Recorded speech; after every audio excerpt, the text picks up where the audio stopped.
The 2-1 pitch. There's a fly ball hit out to left. Waiting is Jones. The Mets are the world champions. Gary Koosman being mobbed. Look at this scene. The celebration of the new world champions of baseball, the New York Mets. The final score. New York, 5 runs, 7 hits, and no errors. Tonight you have to look at this as I have with me, I'm fortunate to have with me my 2 grandsons. James is 10 and Daniel is 5. Whether they like it or not, they are Met fans. There's no other way that could happen.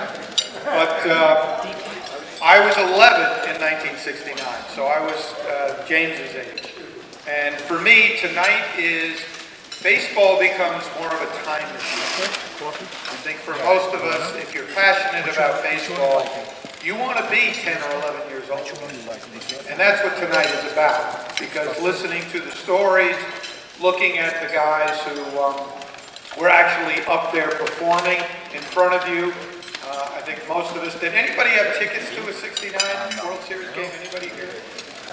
Wow, he's probably rich, this guy. Game 3 and Game 5. For me, I grew up in Brooklyn, parochial school. We had to raise money for some small country somewhere and wherever it was. And if we raised enough money, we could watch the game. They brought in the TV into the classroom. And so we raised more money than anybody could even fathom. But we wanted to watch the game. And the good thing is they were in the afternoon. So tonight we're going to take you on the time machine back to 1969. Most of you in the room were born around that time. And some of you actually watched the games, which is cool. Now to do this,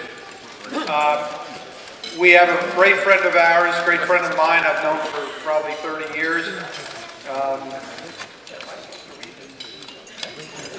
Okay, all right, this is an introduction that I have here. So the definition of insanity is to repeat the same mistake over and over again.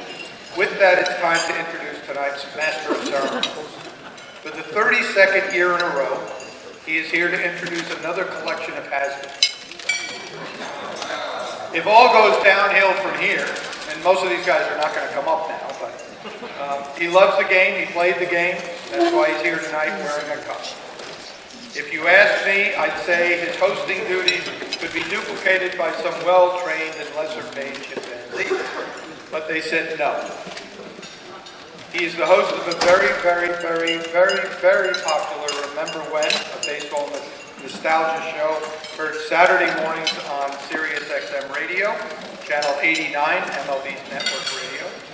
He lives by the precepts that he who laughs last obviously didn't get the joke.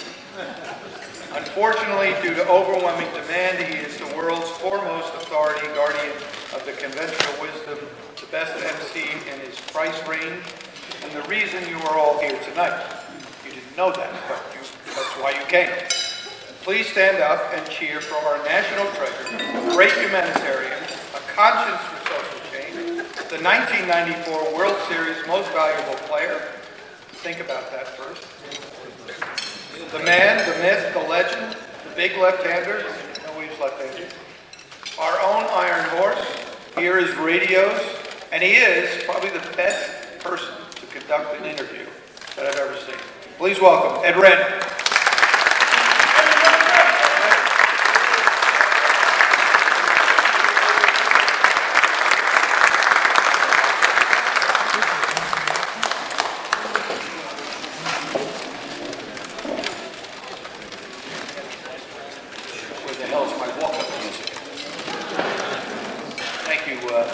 Andy, please be seated, and it's a joy to, I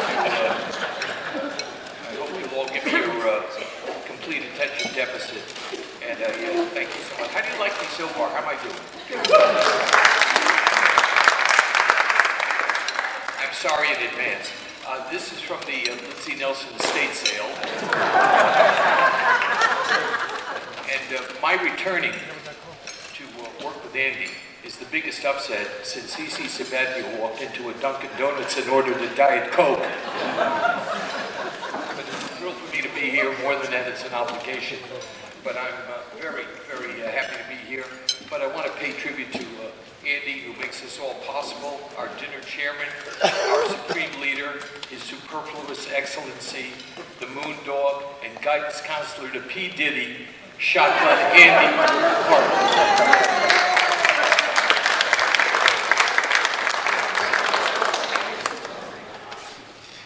As New York struggled to emerge from the racial tensions and political polarization of the late 60s, the last thing most people were looking to for miracles was the Mets. At the beginning of the season, the Las Vegas betting line on Flushing's underdog team was 100 to 1. Nobody except Jerry Grody thought the Mets were pennant contenders. Somebody posed the question, when did you know the Mets were really good in 1969? The answer, late afternoon, October 16th, 1969. That's the day they won the World Series. This is how bad it was for the Mets. In 1964, on a Friday afternoon at Wrigley Field in Chicago, Jack Fisher was pitching for the New York Mets. And the Mets won the game 19 to 1. And a guy named Dick Smith, who nobody remembers, had 6 hits. And there's a story that one guy calls another guy in the Garment Center in Manhattan and says, how'd the Mets do today? And the guy goes, they scored 19 runs. And the other guy said, yeah, but did they win? Part of the charm of the 1969 World Series were the unlikely heroes. Swoboda, Weis, J.C. Martin, a smudge of shoe polish. But it was the pitching staff with its 2.99 earned run average and franchise record 28 shutouts that carried the team to 100 regular season wins. The staff was so strong that Nolan Ryan pitched just once in relief in the World Series, and Tug McGraw was not needed at all. If you were a Mets fan back then, they changed your life. They made you believe, after authoring to this day the most epic turnaround in American professional sports history. They became a universal symbol of hope. And better yet, we never saw it coming. Newsday called it one of the greatest achievements in all of human history. They were the ultimate example of fortitude. It might have happened more than a half century ago, but the elements of teamwork, belief, and great leadership can still resonate today. 56 years later, we gather to salute the most incredible, improbable club in World Series history, the 1969 Miracle Mets. Please help me welcome Duffy, Dyer, Swoboda, our Shamsky, and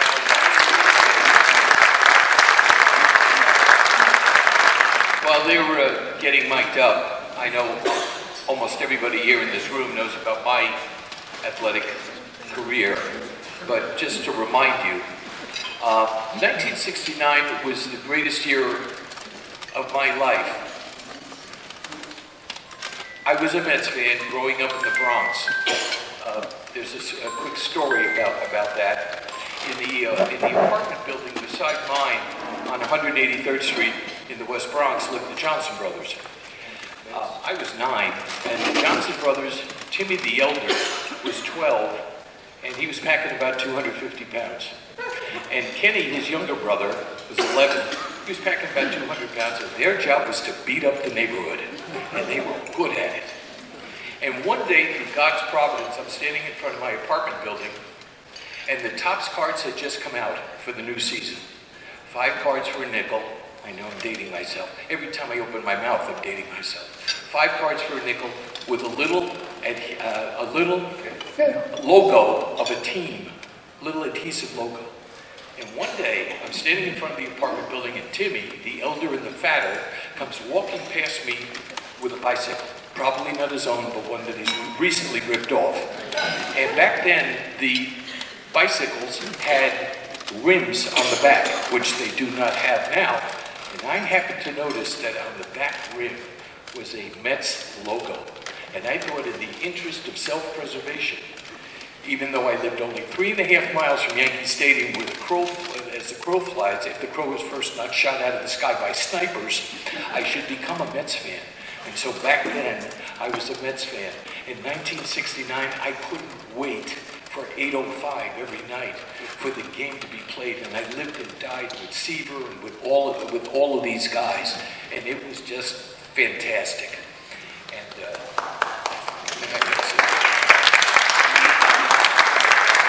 great as these guys were, only one person on this stage holds the University Heights Little League record in the Bronx for strikeouts in a 7-inning game. 16, pitching for the Holy Family Club one morning. I don't understand what got into me, but I struck out 16. None of these steps. I struck out 16 guys. 21 outs, I struck out 6. That's going to be on my tombstone one day. Everybody has a day, and I was lucky enough to have that. Thank you so much for, thank you. All right, enough with this. I want to start with spring training. Hodges has come in after the 67 season. In 1968, the Mets win 73 games. They go 73 and 89. And in 68, they lost 37 of 63 one-run games. In spring training, Hodges predicts 85 wins. Tell us about, let's start with Ron, you're the closest. Talk about spring training. And the team had twice finished 9th, and that was the high water mark. Tell us about spring training.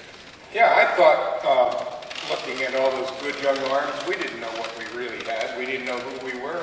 And I don't think the Mets knew what we had and who we were as that year started.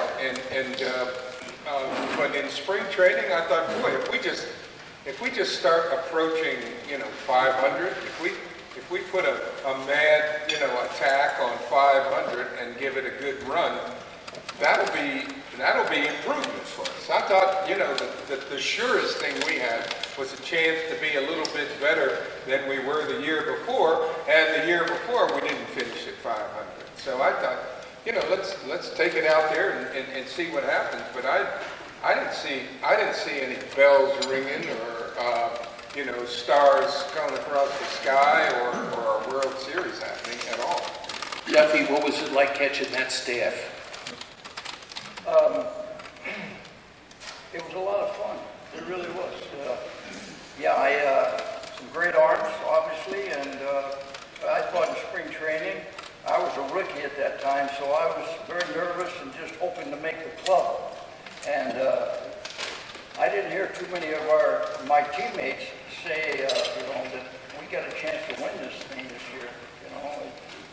I think most of us felt like if we played 500, like Ron said, that we would have, had a big improvement, and most of us would be pretty happy with that. But the way things happened, they're just amazing. With the pitching we had obviously some great arms, and the bullpen came and really improved for us during the season. And it was pretty easy to catch that staff. Nolan was really obviously the toughest to catch because he was pretty wild and he didn't have much time to react after he let go of the ball. So, he was tough to catch, but Tom was actually pretty easy to catch because he had great command as well as great stuff. For me personally, Jerry Kuzman was the toughest to catch because being left-handed, I don't know why all you left-handers can't throw the ball straight. But the ball one time would cut, and the next time it might sink a little bit, and most of the time they would take off because he threw pretty hard also. And so for me, Jerry was the toughest to catch. But Jerry was one of those guys, he didn't shake you off much because he really wasn't into calling his own game. He very seldom would shake you off. Tom, of course, he ran his own game. If you put something down he didn't like, he'd shake you off, and you went right to something else. So you knew Tom was the smartest pitcher I ever caught, by far. He knew more about pitching than most of the pitching coaches I've ever met. But it was actually, overall, Tug was very easy to get, the screwball, and Taylor had the good sinker. Overall, it was a pretty good staff to catch it. The screwball, another pitch we don't see today. Art, you spent 8 years in the Cincinnati organization. You came to the Mets. Craig Poole used to tease you that when they made the deal with Cincinnati, they thought they were getting Pete Rose or Johnny Bench. He was very disappointed. He was very disappointed that they didn't get Bench or Rose. What was your reaction when you heard that you were coming to the Mets? That was a tough day for me because anytime you spend 8 years in an organization, you're leaving guys, young guys, and you shared bus trips and station wagon trips with. And when I first heard that I got traded, it was a big shock for me. And the general manager of Cincinnati called me, and you'll see it in that book. Also, you'll read it in the book that you got tonight. That I had just had a surgery on my back, the first of a number of operations I had, and I wasn't feeling great. That year in '67, before I got traded, I went from 20-something home runs in '66 to 3 in '67 because I was hurt most of the year. So when the general manager called me to tell me that I was traded, I thought he was calling to see how I was feeling. Before he could say anything, I said to him, his name was Bob Hausum, it doesn't mean anything, but I said, Mr. Hausum, I feel great. I didn't feel really good, and he said, I'm really looking forward to next year. I'm going to bounce back. And he said, well, that's great. We just traded you this morning. And I thought that was the first shock. And I said, oh my God, I haven't been traded yet at this before, and it just was a new experience. So then I finally said to him, well, where did I get traded to? And he said, we traded it to New York. And my first reaction was, oh my God, Yankee Stadium. I can break a bat and hit one out of there in right field. Yogi Berra, I'm from St. Louis. I knew Yogi. I said, who from the Yankees is going to call me? And he said, no, it's the other team in New York. Well, the other team in New York was losing 100 games a year. And if you didn't win 2 out of 3, it was a bad series. And so for me, that was the initial shock. And finally, as I got over it, I said, who from the Mets is going to call me? Bing Devine was the general manager of the Mets. And I got a call from him, and he really made me feel a lot better. He said, we're looking to make a trade. We need some left-hand power. We're an up-and-coming team. And I said to myself, is that the same team he's talking about that's losing 100 games every year? But he did make me feel a lot better. And I said, thank you so much. And that was my initial reaction to when I got traded. But the irony of this whole thing is that 2 days later, I picked up a paper in St. Louis and read where Bing Devine left the Mets and came back to the Cardinals as general manager. So it was his last trade, and I was again in shock. But 2 years later, we won the World Series, and my life changed that October 16th day. So all in all, it was a pretty good trade as far as I'm concerned. And you never left New York. And we so enjoyed your work on the air and all the years that you were on the air here in New York. Al, the Mets had this wonderful player named Ron Hunt. Loved Ron Hunt. He was the first Met to start an All-Star game, as Shea Stadium had been christened in 1964. And then they broke my heart when they traded Ron Hunt to the Dodgers to get Tommy Davis. And Tommy Davis plays 1 year in New York, and then gets traded to the Chicago White Sox. What a trade. Al Weis, J.C. Martin, and Tommy Agee come to the Mets. Tell us about your trade. Well, first of all, it was the worst day of my life when I heard that I got traded to the Mets. I say that because all the years that I played with the White Sox, we were pennant contenders. We lost out to the Yankees in 1964 by 1 game, the Red Sox in '67 by 1 game, and then getting traded to the Mets, who lost 100 games. It was a true shock, and as it turned out, in the long run, everything turned out to be a great time with the Mets. But it took some time. Opening day 1969, the Mets are going to play a team called the Montreal Expos. It's their first ever game. The Mets had never won on opening day. Oh, the Mets are going to win this one. They've never played a game. Final score, Montreal 11, the Mets 10. Seager pitched, got beat up. The Mets had given up in the expansion draft a left-handed pitcher named Don Shaw, who hits a home run. For those youngsters in the audience, the pitchers used to bat, okay? And when we went to the 10th inning, they didn't put a runner out at second base, but don't get me going. Opening day, 1969, the Mets lose. And you don't get off to a fantastic start that season, but in May, you're 21 and 23, and you're close, Ron. Yeah, and you know, as I said before, if we were hovering around 500, that smelled like improvement to me, but I think we felt like we were a little better, and it was getting a little frustrating, and something happened towards the end of May.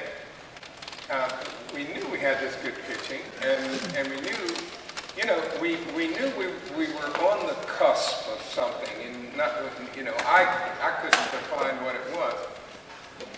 But from like the end of May into June, the California teams came into Shea Stadium. Dodgers, Giants, and the Padres. Padres were a new club, new expansion team. We swept them in Shea Stadium, and we went on the road to the coast and played those same teams, and it went for about 11 straight wins. It shocked me, it shocked everybody. We got on a roll, and I think it shocked the ownership of the team, and when I suggested before, they weren't sure what they had. If you look the way Hodges was using players and whatnot, he didn't know what he had his hands on. He's looking for the formula for this team. And they win 11 games in a row, and Don Clendenin is sitting out there waiting for somebody to fall in love with him. Montreal, Gene Mock is trying to trade him down to Houston, and he doesn't want to go there. And Bowie Kuhn said to Clendenin, keep yourself in shape, we'll figure something out. And what they did was, the Mets gave him 5 players for 1, and we get Don Clendenin at around the trading deadline, which back then was, what, the end of June? June 15th. And that, I think that was the team saying, we now need to make this deal.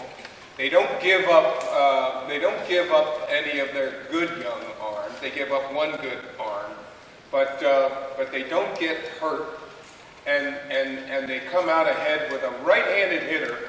And I think in Hodges' mind, he starts seeing this platoon thing starting to formulate in his mind. Now, it didn't happen right then, but it would happen before the end of the year, where we would become a strict platoon.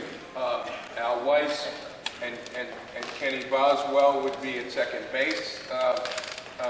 Lefty-righty, Wayne Garrett at third base with the glider, Ed Charles. And Ed Kranepool and Don Clendenin at first base. And me and the distinguished gentleman here wearing a tie and showing us all our champion. We eventually became the platoon in right field. And you knew it. It was strict. Once we got to that point, if it was a left-handed pitcher, I was going to play. If it was a right-handed pitcher, Artie was going to play, and I was going to find a nice, comfortable seat in the dugout. Wait to see what happened. But that's kind of how it evolved. So I think that 11-game win streak opened the eyes of ownership and the general manager, and they went, all right, we're going to make this deal and go with Don Clendenin. And Duffy, at that point, the Mets did not really have a genuine run producer, but the addition of Clendenin changed everything.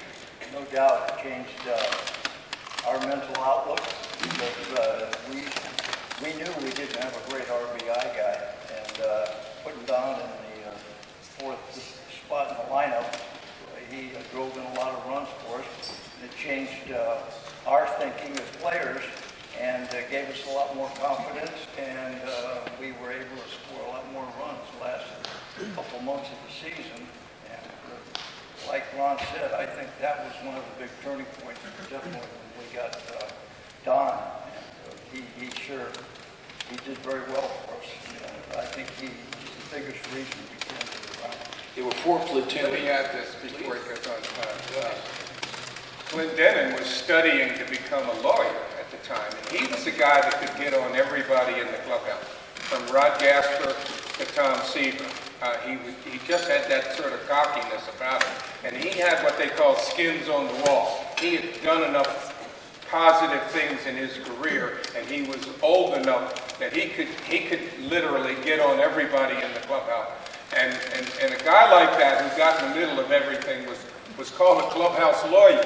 And as far as I know, Don Clendenin was the only clubhouse lawyer who actually studied to become a lawyer and pass the bar. So But you hit on 4 platoons.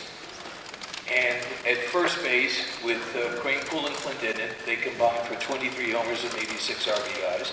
You and Shamsky had 99 RBIs playing in right field. Art, talk about platooning. In some ways it's very difficult, and in some ways it hurt our careers. But what happened, really, we believed in Gil Hodges, and we pulled for each other. And the thing about it is it was working. And if you look at the production, as Ronnie said, in each position, at first, third, and at second, and in right field, they were getting max production. And I think the fact that we all had trust in Gil Hodges, that we had confidence in him, and it was working. I don't think we could be honest and say we liked the situation, but as witnesses that Ronnie will explain, and I can talk about it too, is it was such a reverse going into playoffs. We faced 3 right-handed batters and beat Atlanta in 3 games, and we start the World Series, and they have 2 left-handed starters, and so it was difficult, but it worked. And the fact that we were able to pull it off is the fact that it was a tribute to Gil Hodges, but also the fact that we pulled for each other, and the fact that it was working and we believed in it. And I think in the long run, like I said, it probably hurt us a little bit in our careers, because back in those days, they held everything against you. You didn't have agents. You'd go in to try and get a little more money at contract time. And, well, they'd say you didn't play this game. You only batted so many times. So it was not easy. But, again, we believed in Gil Hodges, and it was working. And so I think the fact that we all put up these really good numbers is really a tribute to Gil Hodges managing. And the other good part about it is when you talk about that team, yeah, you talk about Tom Seaver, you talk about Jerry Kuzman and maybe Cleon Jones and Tommy Agee and Don Clendenin, but the reality of it is you also talk about Ron Swoboda and Duffy Dyer and Al Weis and Kenny Boswell and all the guys who were on that team who at some point contributed to the success of the team. And I think that's the true legacy of the 69 Mets. Yeah, we had great pitching, we had terrific defense up the middle, but the reality is that everybody on that team contributed to the success of the team, as witnessed by the things that Duffy did. Ronnie had a great World Series and came on strong, and he'll tell you about how it all came about with the situation with Cleon in left field when Gil pulled him off the field, and then Ronnie started playing more and became a really tough out and much better, much improved, and then Al Weis, of course, Mighty Might here is what we call him, had the great World Series, and 455.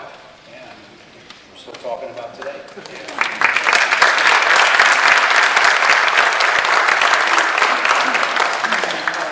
Al, you came from Chicago, you played for Eddie Stanky. I have it here that Eddie Stanky called you a thinking man's player. You come to New York, you wind up platooning with Boswell at second base, and then this is a very weird time. We're in Vietnam, and players are leaving for military service, and you wind up filling in for Buddy Harrelson when he goes away, for Kenny Boswell when he goes away. They have these 2-week military service hitches. And now the Mets find themselves in a dogfight with the Chicago Cubs. You played for the White Sox, and now you're playing for Hodges. Tell us about playing for Stanky, playing for Hodges, and did you hate the Cubs because you were a White Sox guy? Well, first of all, I would like to say that playing for Eddie Stanky was not an easy job to have. He was a tough manager. And I'd like to say one little story about Gil Hodges. We were playing in Philadelphia, and I don't know how many runners nowadays, but he gave me these hit sign with a 3-0 count, okay? And I swung at the 3-0 pitch. I popped it up to the second baseman. I get back to the dugout, and he says, come here. He says, if I ever give you that 3-0 hit sign again, you better not pop it up. And he said, on second thought, I will never ever give you a hit sign again. but the platoon system helped me out tremendously. I don't think I would have, played if it wasn't for our platoon system. Like Ron said, we knew every day when we came to the ballpark, if a left-handed pitcher was starting for Philadelphia, he played right field, I played second base. It didn't hurt my career, it actually helped. All of you talk about Hodges. I know that you would agitate him from time to time. I'm being kind. I'd like all of you to talk about him because he was a profound influence. We lost him tragically way too early. Who knows what the Mets' history would have been had he lived? But talk about him and how he changed. You talk about changing the culture. When he comes over from the Washington Senators, playtime's over. Yeah, I mean, there was one way things were going to be done when Gil Hodges came to the Mets, and it was Hodges' way. And the thing you knew is, in this age of all the sabermetrics and all of the computerized algorithms. Can we have some applause, please, for the sabermetrics and the... Can we have some applause?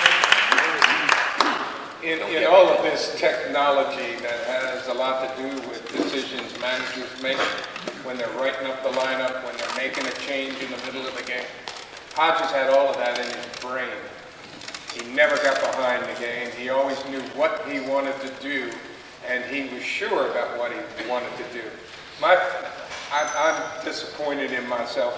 Going on 81 years old, it was, if there was one relationship in my life that I would like to make better and have handled better, and it's all on me, was my inability to get along with Gil Hodges and just shut up and play ball, because all he wanted you to do was get yourself in good shape, go out there, play hard, get something done and help his team win, and act like a grown-up.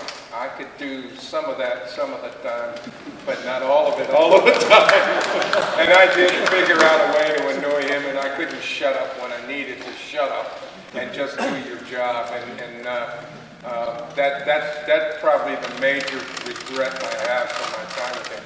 And what I learned later on was, and it connects to this place in a little bit of a way, my dad was a right rear gunner in a B-29 in World War II, and he was on the island of Tinian. They worked off the island of Tinian, the B-29s. My father was associated with in the 20th Air Force. Gil Hodges was, in 1944, Gil Hodges was on Tinian with the Marines getting ready to go to Okinawa. And he was there until March. My father showed up in May, and I didn't know that until Gil was long gone. And I wish I had known it. I wish I could have gotten the two of them together.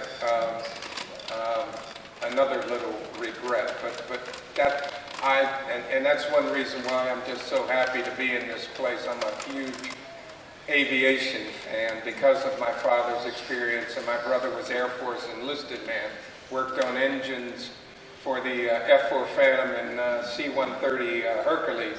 But I just got crazy about studying aviation and airplanes in general, and it might seem odd that I never wanted to go out and get a pilot's license, but I knew myself well enough to know that I didn't want to ever be in an airplane that I was flying.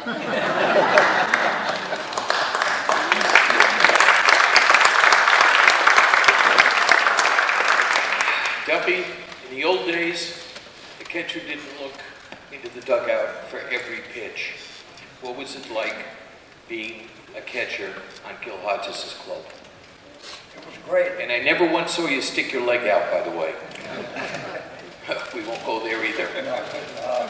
It was great because Rube Walker was our pitching coach, so even though I was just a rookie in '69 and didn't know our staff as well as Jerry or JC, that was supposed to be one of my strengths, was calling a game, they always told me. So anyway, we always had pre-game meetings, and Rube would run it with the catchers and the starting pitcher and that, and we went over the hitters and how we're going to try to pitch them and, you know, things like that. So they did, they both wanted the catcher to call the game. And when I caught Tom, he called his own game. I mean, if he shook you off, you went to something else. And Coos was more of the type of pitcher that he didn't really want to get into the mental part of the game that much. He was so psyched and ready to throw the ball that if you put something down, 90% of the time he would throw it. He would very seldom shake you off because shouldn't say he wasn't a thinking man's pitcher, but Tom and Jerry were different. It's the way they pitched their games. Jerry didn't want to think, or he would put a finger down, and most of the time he'd throw that pitch, whether he was even thinking ahead of time, that's what I want to do on the next pitch, or blah, blah, blah. Tom, he was the smartest pitcher I've ever had the pleasure of catching. He knew exactly how he wanted to set up a hitter, how he wanted to get him out, and he had the great command to do that as well as the great stuff. But I was thrilled that they let the catcher call the game. And Rube did a great job. He knew his pitchers very well. He did a great job of setting up the games. Art, you once said if you got by the door to Gil's office, you were okay. I remember spring training, my first year, 68, I think it was Al's first year, very first day, Gil had a meeting, and he said, you guys will not be the same old Mets you've been in the past. And right away I knew he was a guy who did not want to get mad at me and avoid him as much as possible, which I did. I could probably count on one hand the number of one-on-one conversations I had with him in the years I was there, but I had total respect for him because he knew the game, he was fair. But I did avoid him as much as possible, and that quote that you're talking about is that he had a dressing room as you walked out of the Met clubhouse to get onto the field. He had a dressing room on the right, and if the door was closed, you knew somebody was in trouble. And if it was open and you got by it and he didn't call you in, I already felt like I was ahead in the game. But he was a tough, no-nonsense guy, but fair, and he just knew the game. And I think everybody had the respect that he should have gotten and appreciated his ability to manage everybody. He managed by heart. He managed by feel. He knew the guys at the end of the bench and what they could do and how he was going to use them. And so I think everybody on that team got involved and knew that at some point they were going to be playing. I think that was the brilliance in him as a manager. The Cubs and the Mets. And Tom Seaver goes to the mound on July 9th, 1969 to face the Chicago Cubs. Al, what was it like watching him that night when he lost the perfect game in the ninth inning? Well, Tom had it in him. I think he came close a few times, but when you're an infielder and you're in a situation like that, I always hoped the ball would be hit to me. At that point in time, I didn't want the ball coming to me. But it was a pleasure playing behind Tom. It was like they said that, boom, what did I do? But anyway, Tom threw strikes, and when you're out in the field, you're ready to play. And he was a great pitcher for me to be able to play behind. And speaking of the Cubs, I don't know if you remember, but I forget what month it was, but I went in there and hit 2 home runs against the Cubs. And some people say that was the turning point of us getting on the winning streak and overtaking the Cubs that year. Ron, you're as you just told us, you are a fan of aviation. We are in this beautiful aviation museum. It is July the 20th, 1969, with Neil Armstrong, Buzz Aldrin, and Michael Collins circling the moon and about to land on the moon. And you have played a weekend series in Montreal, and you're coming back to New York, or so you think you are. Tell us what happened that night. Yeah, that was right at the All-Star break. And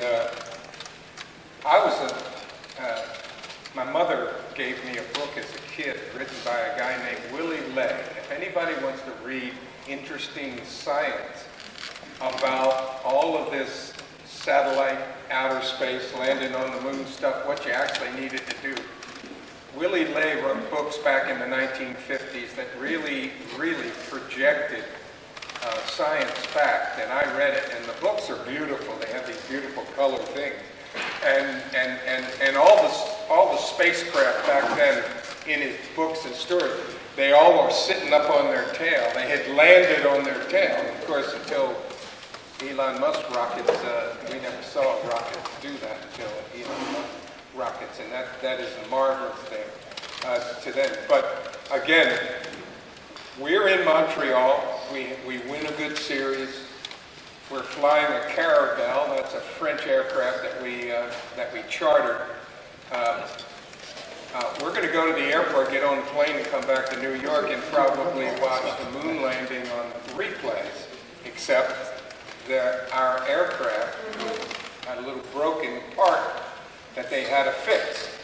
So we instead repaired to the lounge in the airport, which wasn't the worst thing ever happened to you after, the half-season mark. And Eddie Kranepool, bless his soul, my friend of 60 years, he and I were in the lounge having a couple of vodkas and tonics and looking at this moon landing live, and that's why we got to see it.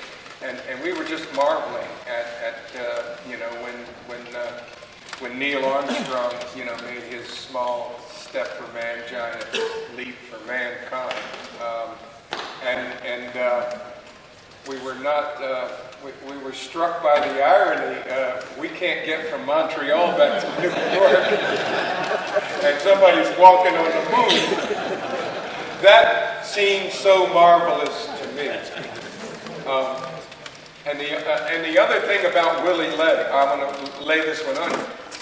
He died within sight of Shea Stadium. He was a New Yorker when he finally passed away. And a few months back, they found his ashes in some apartment stuck up in there, and they didn't know what it was. But this guy was, before we started really shooting all this stuff up in the air, he was a German expat. He was friends with Werner von Braun, our Nazi rocket guy, who, if we didn't have von Braun, we don't have the Titan V booster, which never failed. It's never failed. The Mets and the Cubs. We're learning from you, and we enjoy that. Don't we? Yeah. The Mets and the Cubs. Hodges is platooning at four positions. Remember the name. Hodges is platooning at 4 or 5 different positions. The Cubs, back then, of course, no lights at Wrigley Field, and Leo DeRocher, the manager, is burning the team out. I believe Randy Hundley caught, I think, 151 games. And they're on fumes. And they come to New York in September. A lot of bad blood then. Bill Hands is pitching for the Chicago Cubs on September the 8th. Tommy Agee leads off, he throws at his head. The Mets go back on the field in the top of the second inning, and Jerry Koosman hits Ron Santos so hard that Ralph Kiner, may God rest his soul, said he heard him hit his wrist. up in the broadcast booth. Sanders screamed. He screamed. He screamed, and it sounded like he broke his arm. And then in that series, the unsolved mystery of the black cat staring at Leo DeRocher. Art, what, did you see the cat? No, I wasn't there. No, I'm just saying, you may have been Maybe in the bathroom. club. Exactly. I saw the cat and I was just glad he didn't stare at me because he turned around and he looked right into the dugout, Cubs dugout, and in particular, I believe he looked at Leo DeRocher. Pete Flynn, the great groundskeeper at Shea Stadium, and prior to that at the Polo Grounds, said he never, ever saw a black cat on the field until that night. Yeah. And they saw him afterwards. Right. You know, it's one of those years where a lot of things happen to us, and in this case, the good news is the cat stared at the Cub dugout instead of the Met dugout. But it's just, again, one of those years where so many, we got a lot of breaks, and this was one of them. The Cubs were kind of, I don't know, I guess shook up after that was over. I talked to Fergie Jenkins, who was pitching that night, who said thankfully that the cat didn't stare at him because it would have freaked him out. It was just one of those things that happened in a year where so many crazy things happened, and you could list that and they're right at the top of the list, but I mean, there's a lot of things. The Seaver's almost perfect game, and in some ways, if Seaver would have pitched a perfect game, he might not have gotten as much notoriety as he did for pitching a one-hitter with 2 outs in the 9th inning, an almost perfect game. But I mean, Ronnie was a hero in the game when Steve Carlton struck out 19. He hits 2 home runs and we win that ball game. What team gets 19 strikeouts and still wins the ball game? How about when we beat Pittsburgh a doubleheader and Kuzman hit a home run and pitched a complete game, and we beat him 1-0, and Cardwell started the game, hit a home run, and was relieved by, I'm not sure who, but we beat him 1-0, and the 2 starting pitchers drove in the only run. It wasn't a home run. I didn't see Kuzman hit it. Kuzman is great. So now the magic number is 1. Al, you're playing. I am? And in the first inning, you're in there. Get in. I don't remember that. In the first inning of that game, 2 players who were not on the roster at the start of the season hit home runs. Clendenin hits a 3-run homer in the first inning. Ed Charles hits a home run also in the first inning. It's 5-0. And memorably, Joe Torre comes up to bat with 1 out for the Cardinals in the top of the 9th inning. Cardinals are still down 5-0. Gary Gentry is on the mound, and take it from there. I don't remember anything like that. Well, he Are you reading the right stuff over there? Well, he hit a ground ball. He threw to Harrelson. It was a ground ball to Harrelson with a runner at first. Oh, yeah. And then he relayed to first. Right. And that was, you had clinched the But I National thought you League were referring to another play that I threw Tommy Davis out at home plate. Right. At a game. Right. Yeah. But They it showed that play earlier. right. Yeah. I mean, I don't think you're going to see too many guys playing the game today that would catch that ball and get rid of it as efficiently as Al Weis got rid of the ball. They used to describe second basemen that got rid of the ball like that. It was like it went around a stovepipe. You know, it went that fast. Just made a turn and went on to first base. But it was an incredibly efficient turn at second base. Yeah, I used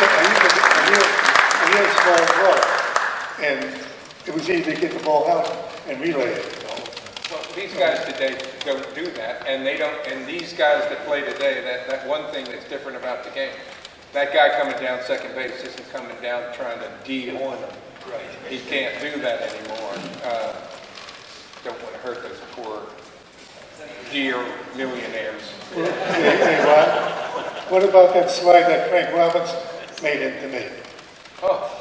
Remember it? Try to separate you from your legs. Yeah. You know. And that's the way the game was played back in those days. I was trying to make a double play. I was with the White Sox. Frank Robinson was calling one. and he came in the second base. He threw a rolling block on me, hit my knee, and I was out for the rest of the year.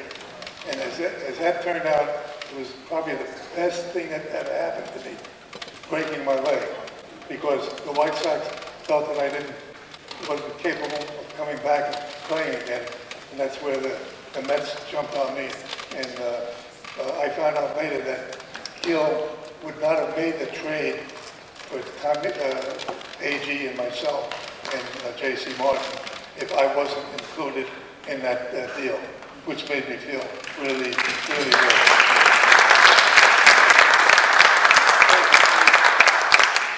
Bud Harrelson, I think we mentioned earlier, a lot of guys had military duty with reserve units because, you know, back then if you got in a reserve unit, very few reserve units ended up in Vietnam. That was the deal. When Buddy Harrelson the year before had reserve duty in 1968, he went to do his reserve duty and then he played ball games at night for 2 weeks. Or got up early in the morning, did his reserve duty, played ball at night. At the end of 2 weeks, he was ragged out. He had lost probably 15 pounds. He couldn't spare 2 pounds. Al played for him. They just let Buddy go to his reserve meetings in 1969. Al played shortstop. We never missed a beat. Buddy came back refreshed, and I think that made a big deal. I think that was a good deal for us going down the stretch with Buddy refreshed and Al able to fill in and you know, and we never missed a beat.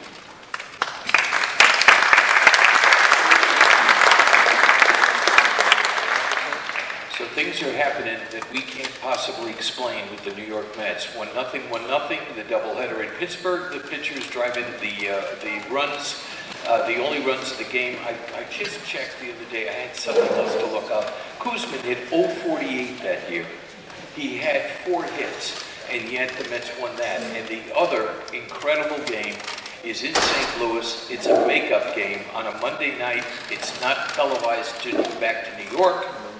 And the Mets, if you were around at that time, their flagship station was WJRZ in Hackensack, New Jersey, 970 on your AM dial. And a lot of times you couldn't even hear the station, and that was a problem for the ardent Mets fans. So it's a makeup game in St. Louis. Steve Carlton is pitching, and Ron Swoboda is at the plate. Yeah, I can't figure that one out either because I didn't hit Carlton very well. Not too many people did, and actually before the game I was not feeling particularly comfortable in the box, and St. Louis had one of the few batting cages with one of those wheel machines, and you could pump balls through it and take a little batting practice.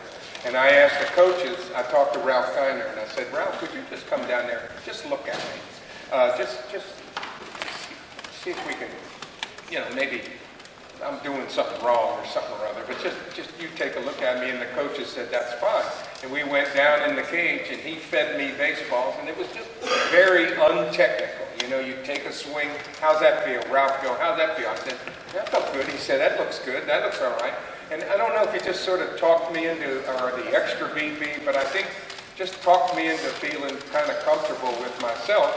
And you know, I go up there, and of course, in the first time up, I strike out against Steve Carlton. And the next time up, I hit a 2-run home run. We're up 2-1. Next time up, I strike out, and we go down. We go down 3-2. And my last time up, I hit a 2-run home run off of him, and we beat him 4-3. And I can't explain it to you. There's no way to explain to you. I can tell you this. After the game, Harry Carey, who was their play-by-play guy, had me up in the radio room and to do an interview after the game. And I walk in the room, and there's Steve Carlton sitting there, and he looks like somebody just told him his dog got run over by a car. I mean, you can imagine how he felt. He had great stuff. And some clown like me hits two bombs off him and beats him 4-3. And he struck out 19 guys, which was the major league record at the time. It makes Zero sense. It makes zero sense, except it happened. And to this day, I can't really explain it. But it's interesting. I cannot tell you the number of people who told me, with a straight face, they saw that on television. We had two people here tonight when we were signing autographs came up to me and said, I saw that game. I watched that game with my son. And I said, no, you didn't. Because it was not on television. It was a makeup game. It was not on television. Eddie, it's interesting that Ralph Kiner worked with Ronnie that day. All of us would have liked to have Ralph help us a little bit. But when I came over to the Mets and spent the years over there, I was told by somebody that our first base coach, Yogi Berra, was our hitting coach. And I can honestly tell the people here that in all the years I was there, Yogi never once ever talked to us about hitting. I did ask him one day, I said, Yogi, I'm struggling, what should I do? And he just said, see it and hit it. That was the hitting coach that we had. That's his soul. That's probably why we did so well. Well, Yogi Berra was a guy, he really didn't have a stance. He didn't have a strike zone. I mean, he could hit everything. He could hit it up in his... I batted behind him one game when they activated him my first year, my rookie season. And I walk up, I'm on deck, and the guy throws Yogi. Now, Yogi's at 40. What is he? I don't know what he is. He's coaching. They activate him. He walks up to home plate. A guy throws him a fastball right in his face over the plate. Yogi goes, ball! He hits a line drive up the middle for a base hit, and I went, this is not a game with which I'm I remember Yogi one time said, somebody was asking him about hitting, he said, if you can't hit it, don't swing on it. And I said, what about 2 strikes, Yogi? He said, well, then you might have to swing at it. And I went, well, that's enough. But he, technically, he was a guy that could just, he's a power hitter who never struck out. How many of those are there? Some stats. The Mets made up 15 and a half games from August the 13th on. They won 41 one-run games. You heard at the beginning of this presentation the problems they had, losing 37 of 63 the year before. Seaver and Kuzmin threw 34 complete games. In all of baseball last season, there were 28 complete games. They go to Atlanta, first ever NLCS. They sweep the Braves with 27 runs in 27 innings, 3 games. 27 runs, 37 hits, hit 6 home runs, and Art Shamsky hits 538, and now it's on to the World Series. Our time is short, but we have to talk about, you have said memorably to me, Duffy, Art, Al, they had a career. I had a catch, and you have one of the great titles of a book ever. Here's the catch. Tell us. Here's the thing. Conventional wisdom did not depict me as a Gold Glover. Much of an outfielder. I used to take thousands of line drives and ground balls from Eddie Yost. There was a point where Eddie Yost hated to see me coming because I would get on the other end of a fungo bat with him. And I was determined to make myself a better outfielder. And I believe that I was a better outfielder. And regardless of what conventional wisdom had to say about me as an outfielder, here's what I know about wisdom. If you know that a tomato is a fruit, that's knowledge. Wisdom is knowing you don't put it in a fruit salad. That's all I know about wisdom. But anyway, I worked at it, and when I worked at it, I would dive. I would dive for balls and slide and get off my feet when I was practicing. And I figured out some references to make myself more comfortable as an outfielder and able to turn on the ball right, to not get caught up on line drives. And I really, if I'd have figured out how to make myself a better hitter, I would have played more than 9 years, but I didn't. But I did feel like I made myself into a better outfielder. Now, Conventional wisdom will tell you I shouldn't even have tried to catch that ball. But in all these years since that happened, I cannot in my mind see a safe route. That ball was hit hard. I broke immediately. I only ran about 3 strides or so before I laid out to my backhand and caught it right in the tip of my weapon and right where it was going to snag. And I knew when I did it, I knew I made a hell of a play. I can't see any other way. If I took a deeper route, it takes you longer to get there. That ball, when I'm playing on a hop, if it hit on the ground, it could have gone by me up in the corner. I just don't know. Somebody said, "When did you know you were going to catch it?" I said, "When it hit me in the webbing," because I thought it was a little short of getting there when I laid out. That isn't a play you're going to catch very often, and the probability of that catch is pretty tiny, And they've got percentages and whatnot today and all that stuff. I have no idea other than I was ready to break. I was tuned as I could be, and I took the straightest line to where I'd intersect the ball, and I was lucky, and I got there, and my life changed forever. Woo!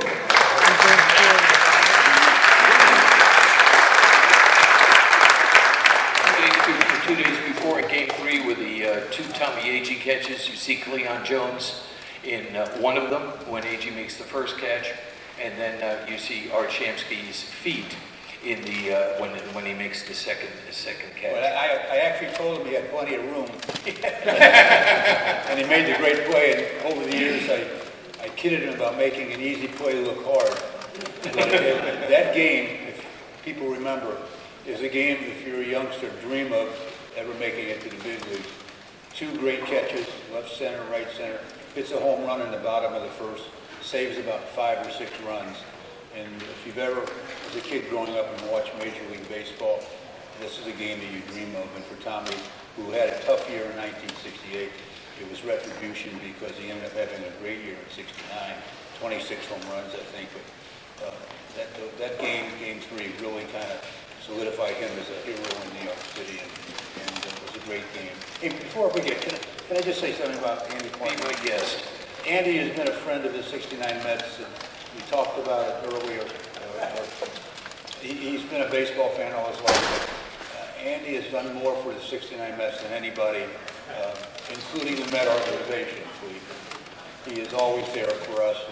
And the 25th anniversary of the '69 team, the Mets didn't want to do anything. He did. Yeah, and over the years, Andy going back.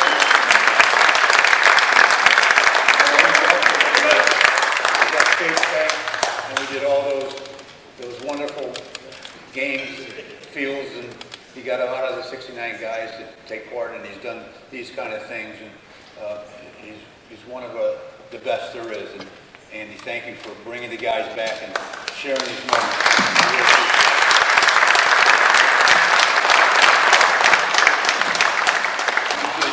We could go all night, but and unfortunately we can't. But we need to make this panel legal. So I would like to let you know that this presentation has been brought to you under rights granted by the Cradle of Aviation Museum and Andy Parton, solely for the entertainment of our audience. Any publication, reproduction, or retransmission of this event without the express written consent of Andy Parton and the Cradle of Aviation Museum is strictly prohibited.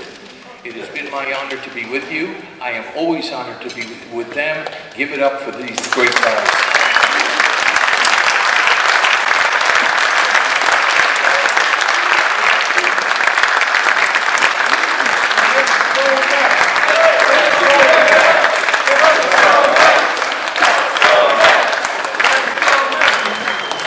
Thank you, Ed. I think hopefully you enjoyed being in the time machine, going back a little bit, a few years back, 56 years, but keep in mind we're an Air and Space Museum with a great love of baseball and the New York Mets. So thanks everybody for coming.